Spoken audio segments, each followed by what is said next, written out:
Welcome to Grazing Hell, the one and only podcast made by a cow. And today I've got a very special guest, Jordan Theresa. Hi! Yay! Yay! I'm here! I love it. I love that you're in person as well. Yes, very personable, And very it's chilled. the first time vibe. we've ever met. Yeah! But it feels like we've met before. It feels very natural. So we've talked Yeah. before, so Yeah. I'm very excited to have you here. Do you want to, in case people listening and watching aren't familiar with your work, do you want to just introduce yourself? Tell us Okay. about what you do. So I make YouTube videos. Me and Tara make very similar videos to each other. We both do sort of that internet social commentary, link it in with feminism, link it in with sort of wider political things. And I make a video essay every 2 weeks. I try.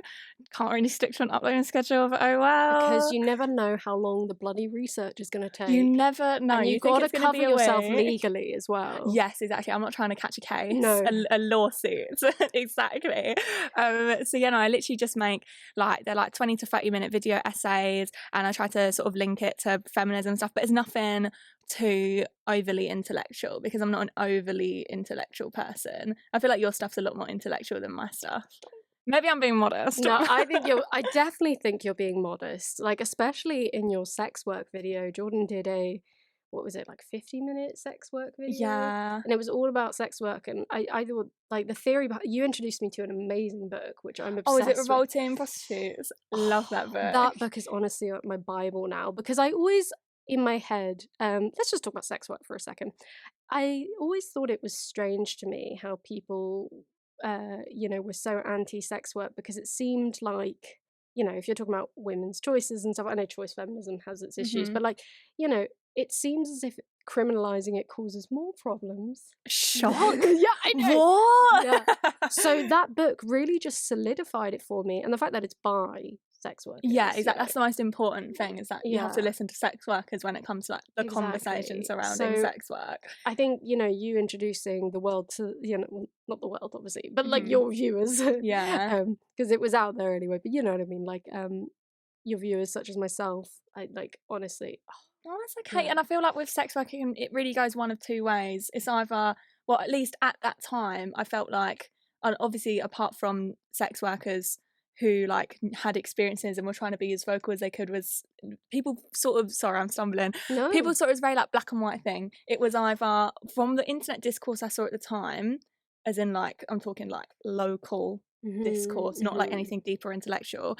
It was either you're anti-sex work, it should be illegal, or let women do what they want, sex workers are all empowered and all of this. And they weren't, especially when it comes to the all sex workers are empowered, it didn't address any of sort of the deep rooted issues which do come from sex work, and the fact that of course there are loads of sex workers who love their jobs and want to do it for the rest of their lives and are really happy and secure in their work, but we also can't ignore the extremely large amount of sex workers, people who do porn, people who are full service sex workers, who have been exploited and abused and driven into it through poverty.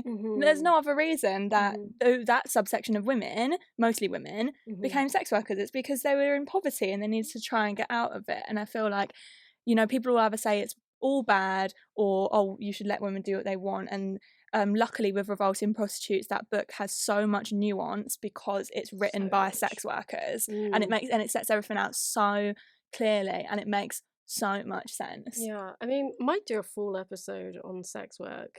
Maybe I'll have you back for that. Oh my gosh, yeah, and maybe thanks. if like any sex workers want to be on it, Yes. please. Yeah, I've been wanting, basically. So the book it's called Revolting Prostitutes. What is it, like the history of something? It had a longer title. Yeah, no, I can't but it's remember. by Juno Mack and Molly Smith. So check that out. But yeah, no, I mean that video, I loved that one, and I think. Maybe I could be wrong, but I feel like it was around that time that your work kind of changed. Yeah. So do you want to tell us about your YouTube journey? Oh, sorry, just hit the mic. Basically my YouTube journey, it's a lot. It's nearly 10 years long, so bear with. Yeah. Basically, I started making YouTube videos when I was 14. I got a camera and a tripod for my 14th birthday. And 14, how long ago was I 14? 2000 and 12. So, and I was a big Zoella fan. Everyone Yes. loves Zoella. You know, weirdly you bring her up. I was actually just like looking at her Instagram last night. She's pregnant. I That's know. so cute. I feel like my life has come full circle. Yeah. I feel like I'm in her family and I'm Yeah. like happy for her. I know. I'm so happy for her. But yeah, I used to be a huge Zoella fan and I was obsessed with makeup. So I did these makeup videos and I had like this little Samsung camera and like this little tripod, and I honestly was like loving life. And then basically over sort of between the ages of 14 to 16, I actually gained like a little bit of following. I had about 10,000 subscribers, which for my age, that's sick. Sorry. I think Yeah. that's sick. Yeah. And I was like, oh, buzzing. But basically my biggest thing has always been I'm unbelievably inconsistent. So basically when I was 16 and I actually had like a lot of viewers coming back, like I had 10,000 subscribers, but I get like 5,000 views a video, which was like pretty good engagement for my channel at the time. And then basically I just didn't upload much. I was having a little bit of a crappy time at school, so I just wasn't loving life. It's not a great age. No, 14 to 16. I totally understand. Like I cannot like fathom how Charlie D'Amelio, who's 17 years old, has like 50 million followers or something. I think she has more than that. I can't fathom it. She's the most followed person on TikTok. Yeah, so I can't fathom it. I was cracking under 10,000 subscribers when I was 16 years old. That's pressure in itself. Yeah, exactly. I'm cracking now. I'm cracking now. But anyway, you're a full woman. Exactly, and I'm a grown woman with like a fraction of her following, and I'm cracking under the pressure. Yeah. But anyways, so sort of between the ages of 17 to 20, I was just making these makeup videos very sporadically. And when I was 18, I didn't go to uni. I left school and I became a beautician. So I was just doing beautician work, you know, waxing, beautician stuff. Yeah. But like I really wanted to be a YouTuber because, not being funny, beautician wages are shit. Yeah. So I was like genuinely no money. It's such bad money. And I was like, I want to be a YouTuber because I remember I seen all these YouTubers who were like making it. Obviously it wasn't just for the money, like I enjoyed making YouTube videos as well, but I was like, I can't do this forever, like I'm not making enough money basically. So I really wanted to be a YouTuber, and honestly my videos just weren't that good. Looking back on them now, they weren't sort of up to the standard which YouTube was at that time. And then I made a video when I think I was 20, called I don't like the video anymore and I kind of cringe about your most viewed video. Why is it always your most viewed video you cringe about? Like did you go, eh? No one likes their most viewed video. Your most viewed video is sorry, your most viewed video is a good one, so you're not allowed to confirm to me. Thank you. I mean yours is these Instagram models aren't real. It's good. Don't be silly. For the time, it was alright. There was no deeper analysis. It was basically just like, don't feel crap about yourself. Most Instagram models face tune or use really good angles.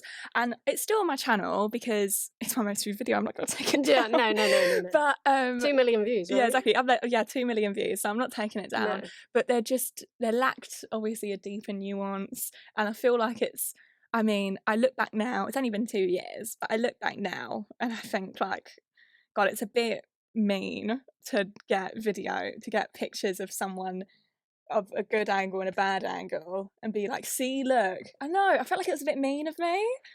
Do you know what I mean? I know what you mean, but what I would say is I don't feel like it came across that way, because I feel like or at least from what I remember from the video, you would preface by saying that they look beautiful in both. Yeah, no, they do look beautiful.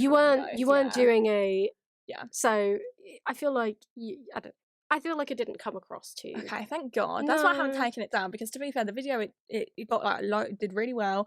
It got 1 million views in 2 weeks, which I still haven't managed to replicate. I'm like, what was I doing? What was I doing, and how do I do that again? I was baffled. It got 1 million views in 2 weeks, and I went from 13,000 subscribers, because I remember I was like unlucky number 13. I was stuck on 13,000 subscribers for about 2 years. I went from 13,000 subscribers to 27,000 subscribers, so I doubled my subscriber amount. But I didn't make any videos like that again. I just went back to doing sort of my makeup-y stuff, and obviously, nothing came of it. And I remember being so frustrated. I was like, what is going on? What? Like, I didn't get it.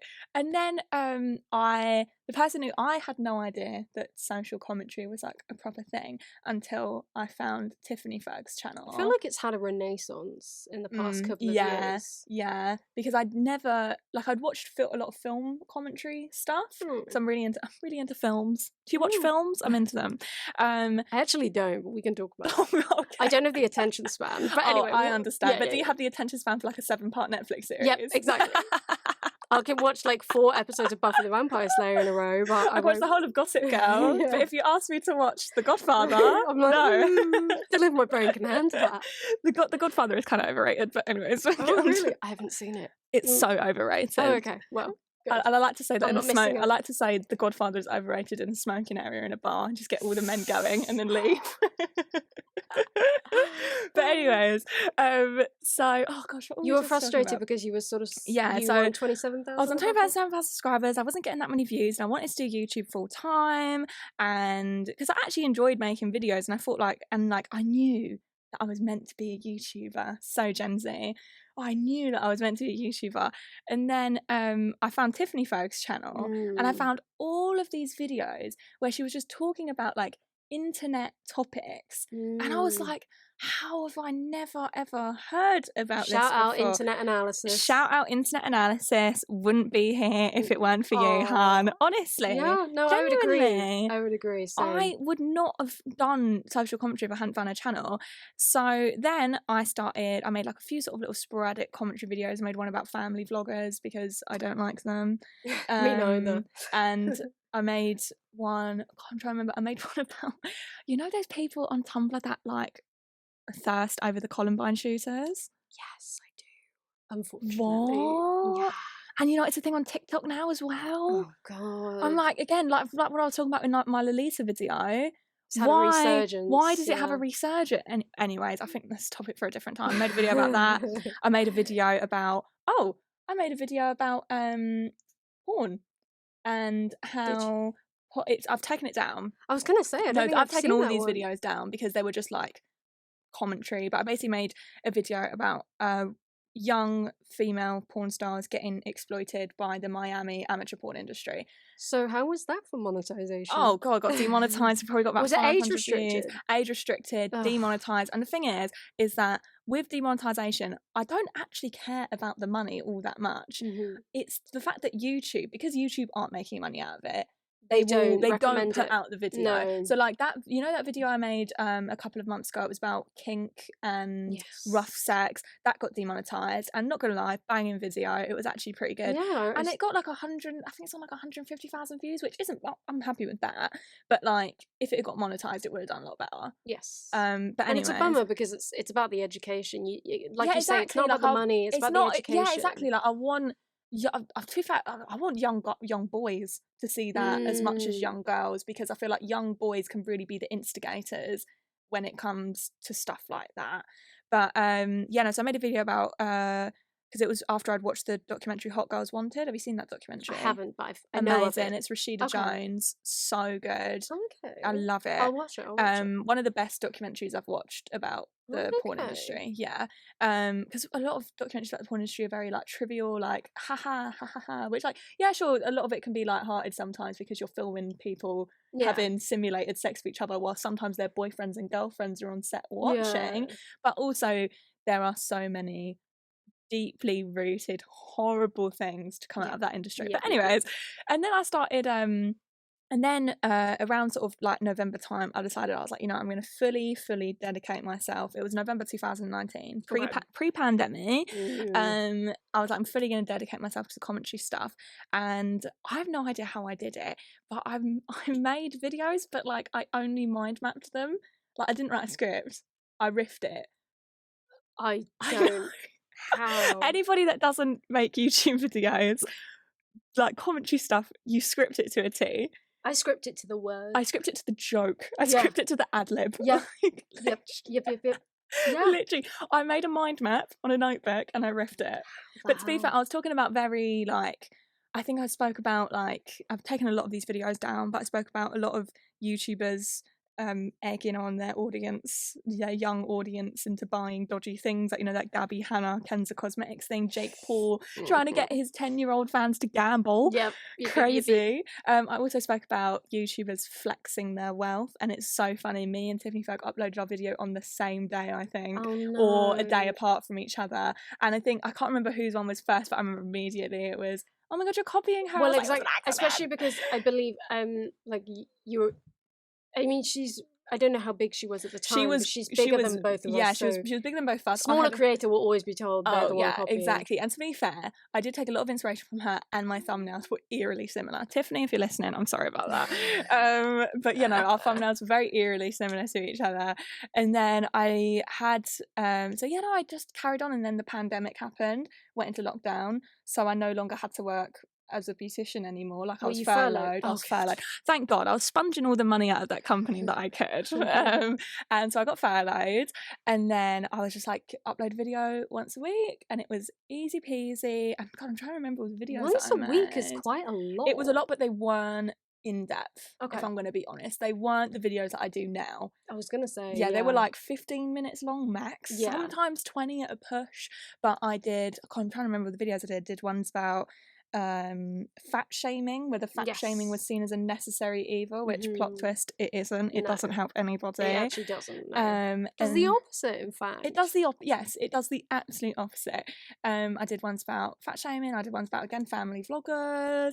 I did ones about why the beauty community was like so problematic, why there was always drama in the beauty community. Again, sort of very like internet drama kind of things, but like with a little bit of more of a commentary take to it. And then I sort of just hit a bit of a stump, and I was just like, I'm not enjoying it, but I don't feel very you know, when you put out a really good video and you feel like job done, satisfied. It's you just like when you put your heart and soul and you're really passionate. Yeah, and you rewatch it, and you know what, you actually want to rewatch it back for fun. You're like, this is sexy. Good. Yes, you're like, that is sick. And I was just like, not having that feeling anymore. And then I was taught, and then a lot of people were requesting for me to make a video about OnlyFans. And I messaged one of my friends who is really like nuanced and versed in sort of like sex positivity and sex work. A lot of her friends are sex workers. So I messaged her and I was like, do you have any sort of advice for making this video? Because I don't want to like absolutely balls it up. And she was like, she recommended me Revolting Prostitutes. She recommended me loads of books, sent me a few of her friends' Instagrams to message. And then at this point, I was also watching a lot of ContraPoints and Philosophy Tube. You can sort of tell by the pink lighting. I was very inspired. And I was like, I want to make a nice long form video essay. And that's what I did. And I was really proud of it. Obviously, it got demonetized, so it didn't do that well in the grand scheme of things. But amongst my audience, everyone loved it. That's something I want to ask. So, like the transition, because you content changed a lot. So, like, how did your audience respond to that? Did you lose people? I didn't lose anybody, luckily. Really? I now sort of have a very mixed audience. The sex work video did really, really well because it was about OnlyFans as well. And then I was like, all right, I want to sort of get a little bit more political with it. So I made my working class series, my classism series, because obviously you live in the UK. I do. This country is a cesspit for classism. It's actually disgusting. And me I was born into a middle class family, but I worked very much a working class job. Or I think it's considered a working class job. I was on £8 an hour, like not doing great. I was furloughed at that time, and making like very little income from YouTube. And I wanted to know more about it. And I remember those videos didn't do well on views, but then they hit a sweet spot in the algorithm, and I got more people coming in for those videos. And I also think that like the almost climate around commentary changed at that time, luckily. Absolutely. People didn't just want to watch, I don't want to call the videos shallow because they weren't shallow, but they were like not super in depth. They were very sort of surface level, my old videos, which I'm not like unproud of. I think they were, you know, cute sort of little bite-sized things that you can really watch easily and learn a little bit of something. But I think people at that time, sorry, I'm clicking my nails. People at that time wanted more. And Absolutely. I feel very luckily my transition came at the very much the right time, I feel like. Yeah. Yeah. So See, that's interesting to me because I think now, correct me, like I think honestly, this whole commentary renaissance and the fact that you can go really deep and really political, particularly in leftist politics, we could not have done that just a few years ago. And I just absolutely want to make, not. I feel like I might even make a video about this. I want to say that people like Cat Black, I was literally about to say her. ContraPoints, they paved the way to make the platform safer Yes. for us to make content like that. Absolutely. Because don't get me wrong, we still get threats or whatever, but like back then it was like, it was completely different. they would Yeah. fucking Like I myself got sucked into the anti-feminism hole, and luckily I only got sucked into the like I didn't think that we needed feminism in the Western world. it's the algorithm as well. That's the thing. Like, I think I'm not gonna lie. I think because I was a feminist, I've always, not always, but you know what I mean. Even at the time I was a feminist, I considered myself a good feminist. Not one of those like, oh, really, oh, I don't get upset over really stupid things. So some of those videos, like feminist cringe, like I did sort I'd of be like, oh, guilt I'm not watch one of them. those. Yeah. Yeah, no, And then you exactly. realize actually this is literally a tool for radicalization. Oh, it's So, completely like yeah. obviously very luckily we didn't get sucked into it, because I was 17 when I was like, Oh, so you go through that edgy phase. yeah, you go through that anyway. edgy phase anyway. When I was 17, I was like, yeah, no, I don't think that we need feminism. Honestly, I think that a lot of it, for me personally, obviously I can't say the same for you because you were like, I'm a good feminist. But for me personally, I think so much of it came out of self-hatred. Oh gosh, Like, growing up, I was always picked on by boys. I was always like called ugly. I was always like rejected by boys. Boys would ask me out as a joke.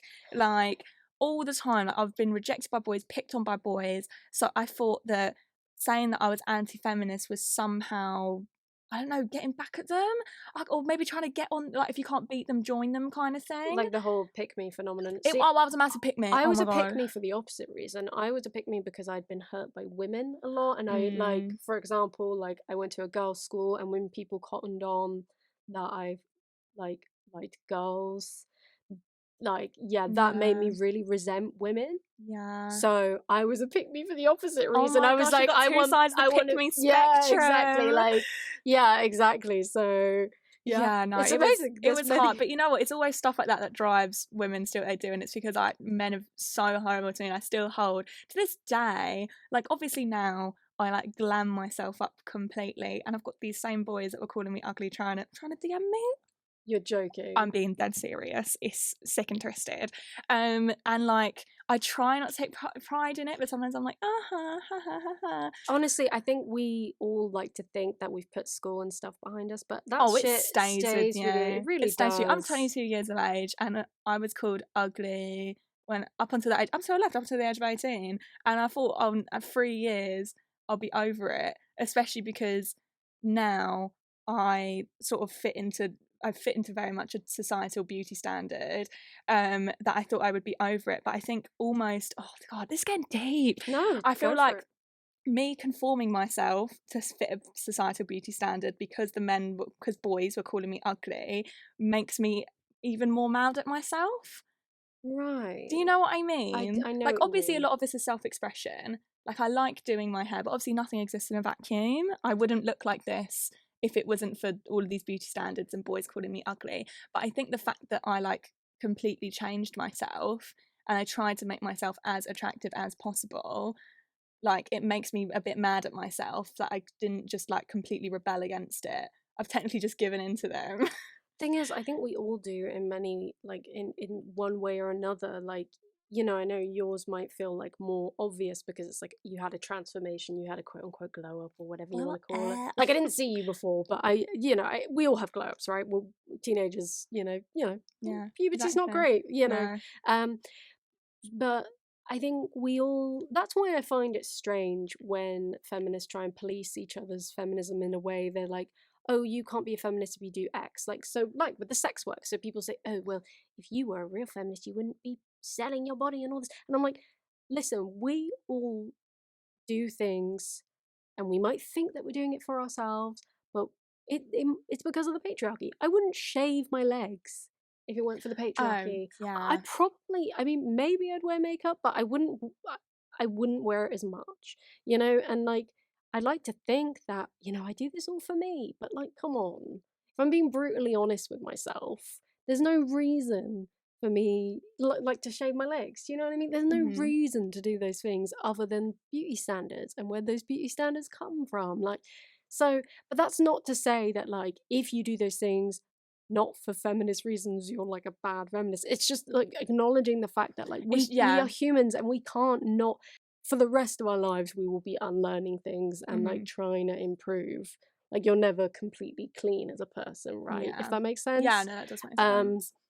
not to say that evades responsibility, like if you do Mhm. bad things you should be held accountable, but like basically no one is free of this. Yeah. No one Yeah. is free Yeah, is what I'm no. trying to say. Exactly, which is why, you know, like that was circling back, I feel like proper podcasty, circling back. Mm. I feel like we like big thank you to Cat Black. We everybody on leftist YouTube, especially the leftist YouTubers who were right wing in 2016 and are now leftist Twitch streamers. I want you to send Cat Black half your revenue because you owe her. Yeah, let's talk about that because you bring up a really important point. So I mean, let's talk about BreadTube and LeftTube and all that shit. Mm-hmm. Contra points Natalie did a Twitter thread and it was all about like the whiteness of Mm-hmm. BreadTube, and she, you know, points to some really great black bread tubers or left tubers, but they're not considered bread tubers for some Yeah. reason because I'm But there's no biased. reason for them not to be considered left Yeah. tubers. I don't understand. 'Cause the thing is, someone like Khadija Mabawi, who talks about misogynoir, explicitly about politics, isn't included in these lists. Yes. Neither is Teen Noir, who, yeah, she talks about a lot of media stuff, but she always, again, links it to sort of misogyny and misogynoir, very political. Intellectual media. Exactly. But, like, someone like, you know, Cat Sarah... Black even. Yeah. Some people don't include her in that list. Oh And my it's like gosh, she's one of the oldest bread tubers. She is, and people have the audacity not to oldest say age, that... I mean on the platform. She's ancient. No, yeah, she's like in her late 20s, but you get my point. No, she's been on the platform for the longest, and also people, I saw her tweet about this when this whole sort of debate was going on Twitter. People really had the cheek to say to her, oh, your videos just aren't like that engaging and I can't really sit and watch them. You watch a 35-year-old white guy playing a game on Twitch whilst just so slowly explaining his points. That's why I can't watch streams. I find them boring. Oh, I'm not into Twitch. Yeah, I can't watch streams. We talk about attention span. It's just not. Yeah, TikTok is wrecked me. my attention span. But yeah, no, you can't say that you can't keep up with Cat Black's videos, but you can watch this random guy. Yeah. Or even if you want to say like your videos aren't for me, fine. They might not be up your street, but don't say she's not left you. Exactly. Especially when you would not be where you are if it wasn't for her. That's another thing. You mentioned there were people who were right tubers, or I don't know if that's even a term, but you know what I mean. Yeah, and they alt-right. Yeah, alt-right. and they like transitioned for whatever to be. And exactly. To be fair, I'm happy that they changed because when I look at someone like Blair White or Calvin Garra, who have not made any changes, they still are so, it's like their feet, it's like what, feet in the mud? Is that stick in the mud? Yeah. Their feet in the mud, whatever the saying is, are so stuck in their ways and are so stubborn to not like change like their politics. That obviously makes me more angry, and it makes me, especially the type of politics them two root themselves in, because they're both transgender YouTubers and they both spit out anti-trans and trans medicalist rhetoric. Transphobe's dream. And it makes me sad. It makes me really, really sad. The same way that like when I see Candace Owens being like overtly a Republican, that makes me sad. Because again, like it like obviously, you know, it's very, very different. But it does like it reminds me a tiny little bit of how like I was anti-feminist in 2016 because I literally hated myself. And I feel like a lot of it is, obviously I don't want to do like a psychoanalysis of people that I've never met before, and I don't want to sound patronizing or anything, but like I feel like it's rooted in a lot of self-hatred. Here's something that's really cynical. I have a counter argument. maybe, sadly, it's a grift. Maybe it is. I don't know if this is really Yeah. cynical. Some people that do this, I honestly think they just care about the money. Yeah, no, that's actually a really, really Like good Milo, point. I don't fucking care what his The name is. the Yeah, Nazi, yeah, the yeah, Milo the Nazi. yeah. Who Yeah, defended paedophilia. yeah. No, a lot of it is for I mean, money. he literally just did it for the money. Like, I mean, maybe he's a self-hating gay, but he honestly, he just wanted the attention and the money. Yeah, no, and Blair White makes, like, from Bank. what me and you obviously know a lot about sort of monetization and how Mhm. ads work and how much money you make. Blair White is making bank. But Mhm. have you seen a lot of it's backfired on Calvin Garrow very recently? Have you seen? Yes. I've forgotten what the YouTuber was called who made all those Cops videos. Hate Mo. Yes. They made a brilliant, I believe it was 2 parts, but I don't know if I've seen the second part. Apologies. The first part was at least like an hour, and they went through basically the really devastating impact of Calvin Garrett's content on Yeah. not just trans people, but disabled people. Yeah, just like all these really small creators who, yeah, sure, they got ripped for fun.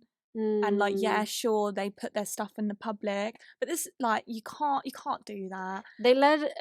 Calvin led a charge against these people. There was someone, apologies, I can't remember their name, but they had people Accusing them of faking their and therefore disabilities. trying to get their benefits removed, like their disability. Yes. Yeah, that's an example. And listen, I get it. You can't control your subscribers, but you influence them. And Exactly. if you watch Calvin Garrett's content, there is no denying that he was influencing that, and he was not condemning it. And he doesn't care. No. One thing that I've really learned from YouTube is that one thing which I said in my Lolita video is that I never put in videos or TikToks or sort of social media things of people, usually of people who are under the age of 18, because I think it's a bit peak. Do you know what I mean? And especially if they're smaller, like even if you just put a funny little TikTok of a 14-year-old girl romanticizing Lolita, I don't know what my audience, obviously my audience is very mature and they're lovely people, But you're most of always them. gonna get But you know, assholes. yeah, exactly. And I don't know what my audience would do with that if I put in a video of a 14-year-old girl on TikTok romanticizing Lolita. Exactly. Which is why I didn't put it in. I just explained what and it I was. have so much respect for that. And also, it's just like, I was a complete mess when I was 14. Some of the stuff I Exactly. believe. So, like, the issue isn't them. The issue is that there's a reason that they're romanticizing Lolita at 14. That's the Yeah, problem. exactly. And It's like not that's them just as to a do with person. that's just obviously Lolita, it's a very small thing. But when it comes to what Calvin Garrow was doing, these were people who a lot of them were neurodivergent. Is that the right Yes. word? Yeah. Neurodivergent. A lot of them were just people who were trying to figure out what was going on with their gender expression and their sexuality. And his sort of bloody dumb Policing. argument of Transmedicalism. oh well, if they really transition then they're gonna get dysphoria and transition back, so I have to make these videos humiliating them and laughing them to the point where people dox them. I have to do it for the people, for the trans community, to protect Such the bullshit. it's such a load of bullshit. It really, really is. And the argument that, like, oh, well, this is why people don't accept trans people because of these trans trenders. And it's like, transphobes are transphobic. And just because you might be like a good whatever, like, and this applies to any minority, you might be like one of the good ones when it comes to women, for example. If they only accept you because you feed the line of bullshit that they want to hear, they don't accept you. Yeah. Right? Exactly. So it's just a performance. Exactly. And the whole thing with transphobia at the moment is that it's all just repeated talking points of homophobia in the 90s. Like a lot of people used to say about gay people who were if they get married, the kids who were overtly feminine, or well, gay men who were overtly feminine, or gay women who were overtly a bit more masculine, or gay people who were publicly affectionate. They used to say, oh well, I don't care what you do, just don't do it in front of me. Or I don't mind gay men, but don't be like all gay in front of me. Like that's what that it's the exact same thing about trans people, isn't it? It's the exact same thing, and I'm very teaching about it will mean that kids will turn trans. They said that about gay people. Exactly. Margaret Thatcher, like literally said that. That's why loads of people can. Didn't she like revoke? Yes, can't teach about gay stuff in schools. Yeah, no, yeah, exactly. Exactly. And that I wanted to circle back actually, because what you were saying about Cat Black, and I think it's also worth noting that people like her made the platform safer to make content like we do and paved the way. But it's also worth noting that there were people chased off the platform, and I kind of want to talk about that because I think were you aware of a creator called Riley J. Dennis? Yes. I mean, the shit she got. Like, she was another one. She was another target of Blair White. I can't remember I don't know what their pronouns are at the moment, but they had glasses, short hair. Their name began with an M. M. Oh, Blair White used to pick on them all the time. Not familiar with them. Someone else who got targeted by like MRAs was someone called Marina Watanabe, I believe is how you pronounce it, and she made like feminist content. And here's the thing: the content wasn't even that. Like in today, like it was literally just intersexual feminism. Nothing. I don't want to say not radical, but like it was all like. Stuff that I would say is quite inoffensive, right? And it's the same with like Anita Sarkeesian. Like, you know, her videos were literally just critiquing sexism in video games, and for some reason that warranted death threats. And it's just like, this is like, if you think this is radical, like you should hang out with like fucking eco-feminists. You should like like you don't know, like if you think that's radical, mate, you don't even know the half of it. If it weren't for them, I wouldn't have been able to upload a video called "Men Still Hate Women" and have a decent like to dislike ratio. That it's still not great. I still get comments of abuse every day on that video of men that just can't hack it. Men that just cannot hack it. I am really pissed off the men with my pickup artist video. You know, that one that's like 40 minutes, and it's so funny because it's like I'm not even talking about men per se. I'm talking about pickup artists, but they took that as an attack. They made a self-insert. It's their fault, really. Yeah, exactly. So that is hilarious. Let's talk about politics on YouTube. So you veered from like quite apolitical content to very political content. Is that because you became a more political person, or was that something in you that you were hiding and then you brought out? So it's sort of a bit of both.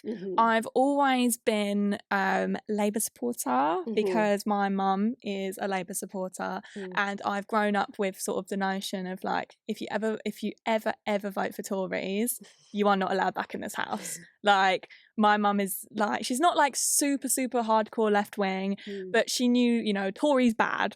So I always voted Labour in my sort of local elections and then the general elections and stuff. And big Jeremy Corbyn fan. Love Jeremy Corbyn.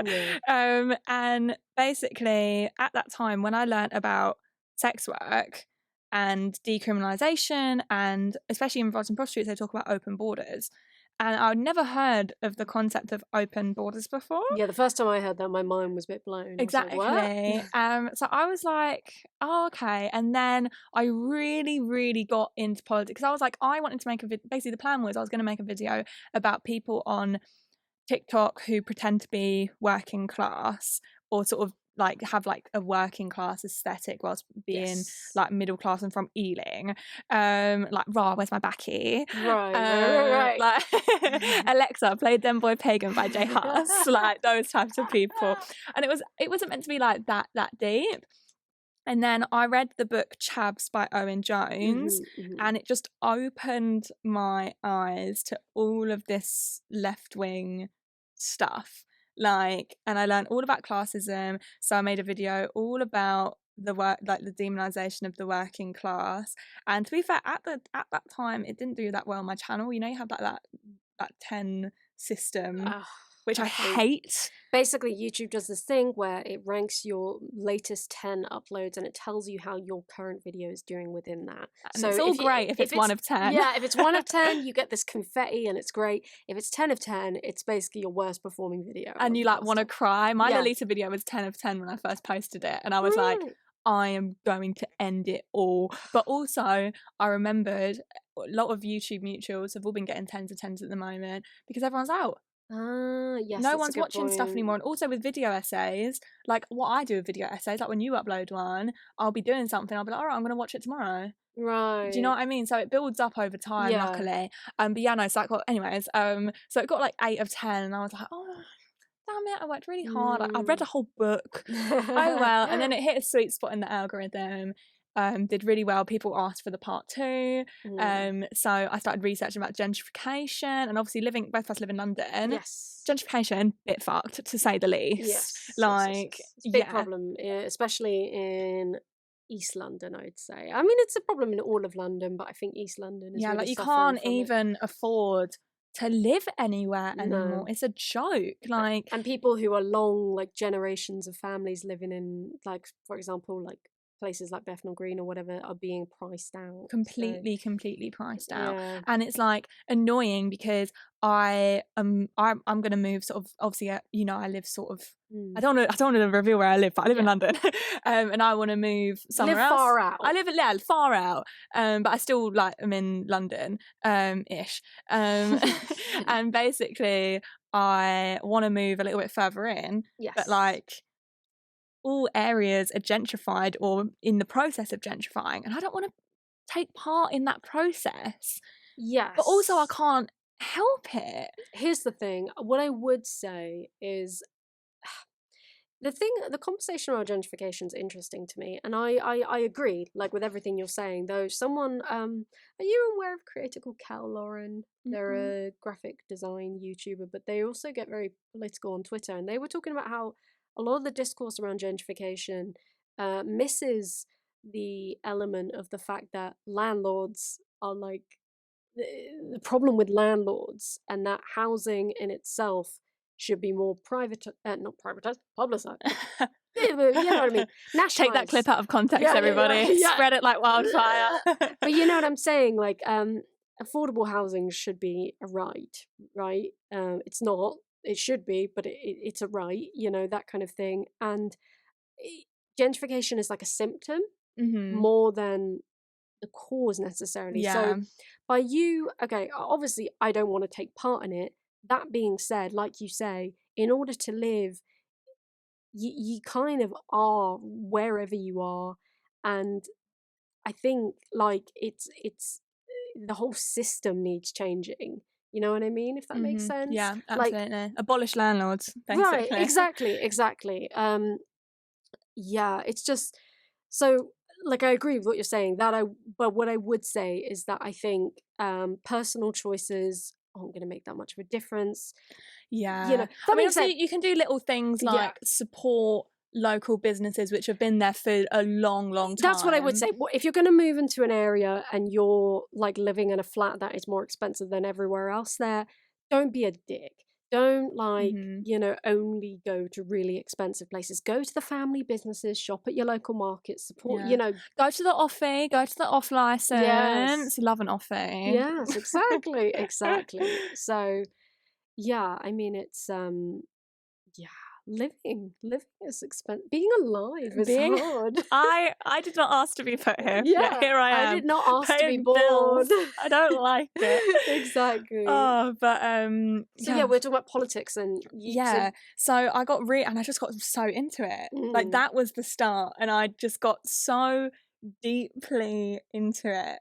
And basically, I think when everything clicks, you're almost like, why isn't everybody left wing? I don't understand. And I think that one thing which, to be fair, one thing I do understand why people aren't left wing, not that I agree with it, is money. Like, at the moment, obviously I used to be a beautician, I wasn't making very good money, and I was sort of luckily I lived at home, but I was struggling, like struggling in the sense of I just flushed all my money away and I just didn't know what to do. And then now obviously YouTube, very luckily, it pays well. It's more money than I've ever had in my entire life. Same, yeah. And I think that I don't understand, but I see why people would be like, oh, well, I want to pay less taxes because I made this money. So this is another thing. It's really interesting, and there's numerous studies have been done on this. The more money you have, the more protective you are over your money. So like, which is really interesting, because like people I didn't necessarily spend more money when I was a beautician, but I was definitely a lot more, not necessarily frivolous, but or careless. But I was just very you didn't much think like, about savings because you weren't gonna get savings anyway. Because I couldn't save, it was impossible. So you're just like, well, I may as well spend it whilst I've got it. Yeah, exactly. Whereas I think the more money you've got, the more frugal you are, and often, sadly, if you've got a lot of money, the less likely you are to want to share it. So like, it's just, it's fascinating, really. You can help, you have more money to help people, but you're less willing to help people. But also I obviously think about the fact that there's so many people in this country. It's one of the richest countries in the world. There's so many people living below the poverty line, really struggling. And also I think about my like 19-year-old self who was on £8 an hour and couldn't even dream of even moving out, like unless I got a flat share, and even that would be half my wages gone just on rent and bills. And I think about that, and that is why I'm a strong believer in everybody, no matter where you're from, get a minimum wage job once in your life. Get a customer service job. Just so you know, like live on those wages for a couple of years, because I'm telling you, it would give a lot of people perspective. I think. I mean, from working in customer service job, like you say, same. This is the most stable I've been financially, and you know, I've pretty much only had like sort of what's the word, like retail-y type jobs before this, like per hour jobs. Exactly. No, not salaries. And you can tell, I mean, there's a word for them, Karens, but like it's not just women, like you can really tell people who, like, if they've never worked in like customer service or retail or any kind of minimum wage work. And you can tell it from their politics. Yes, you can tell it from their politics. Exactly. And you know what's so funny? Remember, I got into an argument with my builder. We had the builders in, and basically he was like, "I saw your YouTube channel. You're so left wing." Nah. And I was like, "You saw your YouTube channel?" Yeah, he found my YouTube. To be fair, his family friend. He's not like a random builder. I was gonna say that. No, he's a family friend. Be weird. No, my stepdad works in trade, so he knows a lot of people. Gotcha. And basically, I was just like, well, yeah, no, because when he's like, basically, we were talking about wages and stuff, and I was like, well, you know, I to be a beautician. Sorry to talk about my beautician life so much. No, please. To be a beautician, you have to train. You have to train. You have to do courses. You have to, it's skilled. You have to be qualified to do it, because it's anatomy at the end of the day. Like, sorry, but if I'm waxing someone's vagina, I could do some serious damage. Yeah. So it's something that I trained to do. Yet, why did I train for so long? Yet get scraps for pay? And I was telling him, I was like, it's not fair. And he goes, well, train in something else. I'm like, who's going to wax your girlfriend's vagina then? What if everyone just decides to not do badly paid jobs? Then who's going to do the badly paid jobs?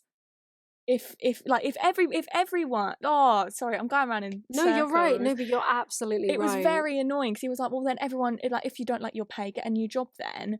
I was like, what if everyone did that? Then what? Yeah, and also, to say that, it's like, I mean, I'm assuming, was that pre-pandemic? Oh, no, it was during the pandemic.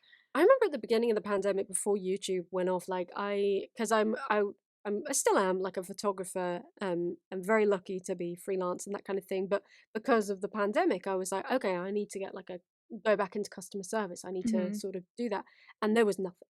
Yeah. Like, because all the jobs were snapped up because of the demand. A lot of people, luckily, I quit my job before I even went back, because my YouTube wasn't doing well. I said to myself, as soon as I match my beautician wages, I'm leaving, because I can live off of this. Do you know what I mean? Yeah. So as soon as I matched them, I left, because I hated my job. But I didn't hate my job. I loved it, but I hated the company I was working for. Okay. So it was so funny. The day that I quit, I'd called my manager. I was like, I'm not coming back, by the way. I'm going to hand in my notice now. Bear in mind, I probably sponged about 5 months of furlough. And then that's the government. She was like, yeah, no. And then she was like, oh, I was going to ask you to come back like today. I was like, oh, tough. But yeah, no, like it was tough. Like luckily I managed to be kept on, but I'm sure there were plenty of people who were not kept on. Oh. And now I feel bad. No. I feel bad. To be fair, I did intend on going back. Yeah, but also, that job, can go to someone who wants it and needs it. Yeah, exactly. Now there's an available job because I quit. But yeah. Yeah, exactly. I think, well, that's the thing with like, I think when you're into leftist politics, like, and you read all about like, especially like the economic side of it, and I know what you mean in terms of why isn't everyone else, because it seems you're just like, it seems like common sense. It would like fix so many issues, but then I suppose that people, I don't know, for some reason, people are very just selfish. I'm going to put it very, very bluntly. People will put, like, a lot of apolitical people just put stick blinkers on so they don't have to think. And when you actually open your eyes to a lot of it, I'm not into politics. I'm not into politics, or I'm a Tory but I'm one of the good ones. Oh, sorry, get out of town, mate. Don't even. Oh my god. But yeah, no, like basically those apolitical people, I can understand how they do it. They just stick blinkers on. I know loads of people like that. Just stick, a lot of obviously not leftist YouTubers, but a lot of just YouTubers in general just stick blinkers on. A lot of people don't vote. Yeah. Wow. I know a lot of YouTubers who don't vote. You do? Mm-hmm. I know of. You know a lot of YouTube. I was going to say. Yeah, no, I know. I know, like, I have a lot of mutuals and stuff, and I've heard through the grapevine that there are a few YouTubers who do not vote. No. Yeah. We can talk about that after. Don't want to get sued. Don't want to cause. Oh yeah, no, don't worry. Yeah. So that's. Yeah, like I was curious actually, because you talk specifically about UK politics quite a lot. Is most of your audience UK, or is that not necessary? No, at the moment, obviously, because I changed my content again. Yes. My audience is very mixed. I'm pretty sure it's about 50. It's not 50-50 America UK, but it's like 40 UK, 20-30 America. And then that rest of percent is sort of scattered all over the place. That's so interesting. Mine's very different. It's so funny though, because the amount of I posted this meme like months ago because everybody on my Instagram knows how much I hate Keir Starmer. I post about him all the time because I hate him. For any Americans listening, Keir Starmer is the current leader of the Labour Party, and he's like useless. Right. He also. Just to fine. Quickly add, he was also like a terrible choice, and there was a leadership election, and there were perfectly good candidates, and he was picked, even though he was the guy that made the Brexit policy that a lot of Labour people blame on them losing the recent general election. So it makes no sense. And he used to be a cop. He used to work for CPS. Right, exactly. Yeah. Sorry. Anyway, you were saying you post memes about Keir Starmer. Yeah, no, I posted a lot of memes about Keir Starmer because I hate him, and then I saw this. My boyfriend sent me this tweet, and it was so funny, and it was why do UK people know so much about US politics? I doubt that Brad from California knows who Keir Starmer is. So true. So I posted that on my story, and the amount of people that replied, like, yeah, when you post about Keir Starmer, I've got no idea who he is.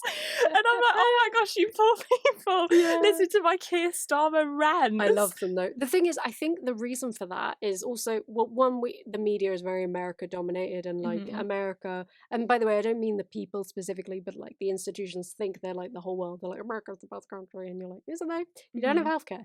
Yeah, but I think American politics is just a lot more entertaining. There's a lot of characters. Also, I feel like American politics is actually a lot more easier to follow. Yes. There's presidents, there's vice presidents, and then there's a few famous senators. Yes. I feel like UK politics, it's a lot more complicated in my opinion, because obviously they have a two-party system over there. Over here, technically, I guess it's two parties. Basically, it's either Tories or Labour, but also there's Lib Dem, there's Green, there's also UKIP and BNP and all of this. And I feel like UK politics, and then there's also the Andrew Marr show, where all politicians go to get roasted, basically. Yeah. And I feel like UK politics is a lot more complex. And I feel like there's just a lot more like nuance to just knowing what the UK is like. Like a big thing about the UK is that a middle-class person will vote Tories, but also a working-class person will vote Tories. That's a whole, it's a whole, like, nuanced thing. Do you know what I mean? Yeah, because of how the media works over here, and how the media, like the Sun and the Daily Mail, they are conservative newspapers, but they're seen as centre when really they're very tabloids. right wing. I think calling them newspapers is a bit generous. No, true. That's very You're being generous. too kind. That's very generous. But yeah, so basically a lot of unfortunately, some working class people will read a Sun article about how there's too many refugees in this country and that's why their benefits are possibly being cut, and instead of blaming the government, they'll blame refugees. And then they will look at the manifestos and they'll see that conservatives want less refugees, so they'll go and vote for conservatives even though conservatives hate the working class.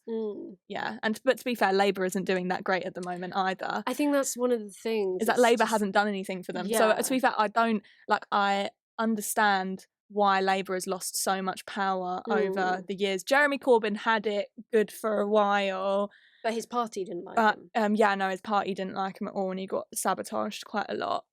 And the media didn't like him either. Basically just got completely smear campaign. He kind of had and that's a similar-ish, not quite the same because I think he still holds like office, but it's a similar treatment to how Bernie Sanders was treated in a way. I don't want to say they're exactly the same, but you know, Bernie, you know. Well, he's just seen as like, you know, they always throw Marxist, socialist, and he's just communism. Just a nice old man that do you just remember wanted broadband? people to yeah, it's like, do you remember broadband communism? Yeah. Oh my gosh. And to explain that, basically, Corbyn just wanted to sort of nationalise Wi-Fi because we live in a digital age, and like in order to get a job and in order to work, you need Wi-Fi. Exactly. In order to succeed in school, you need Wi-Fi. Right, exactly.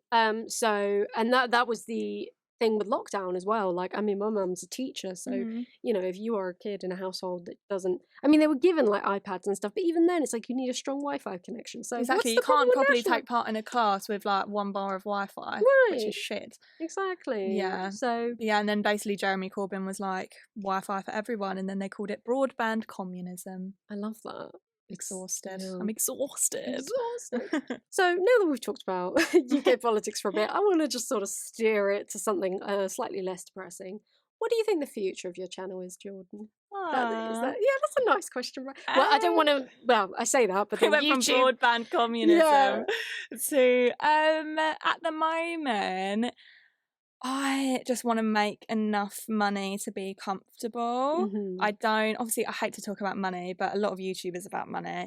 I want to be able to make a living. Life is about money. Yeah, I want to be able to make a living. I want to be able to enjoy my job, not have severe imposter syndrome all the time, which I've been getting a lot better at.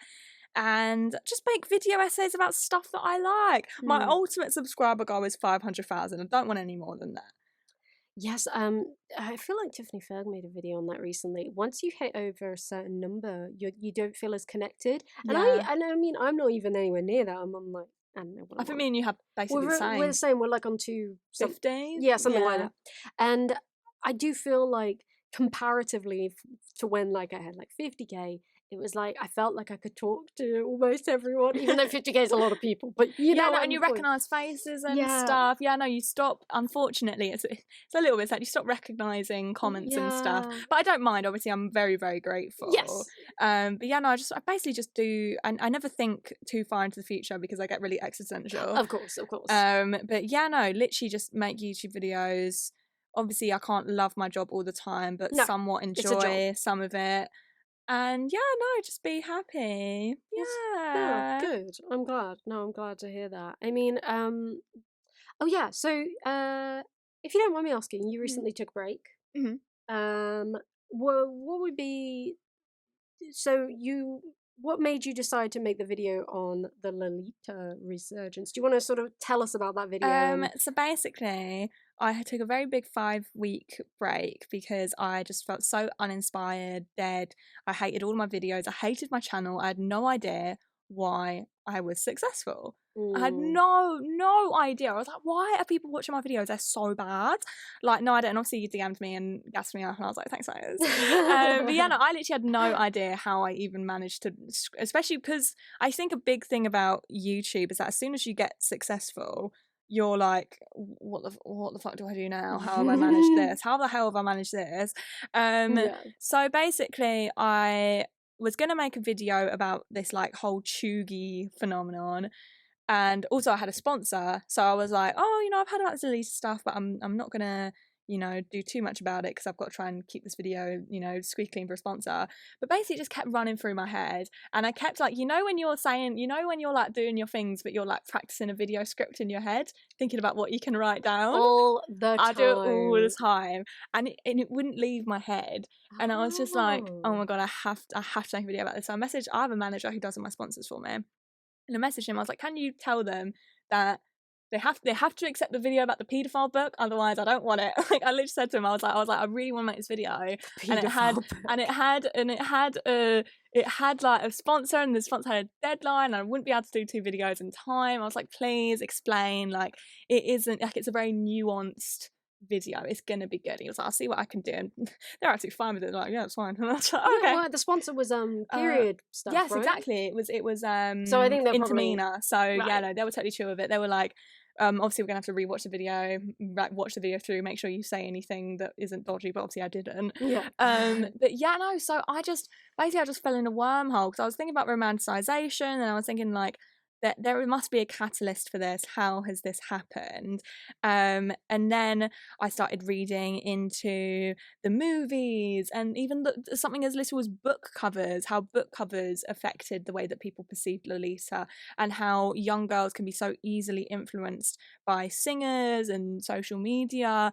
And yeah, no, that's basically what made me want to do it, and it turned into a lot of a bigger thing than it was. So you know what I was reminded of? I was reminded of you the other day because you talk about Adrian Lynn's film adaptation of Lolita and how it kind of romanticizes it and stuff.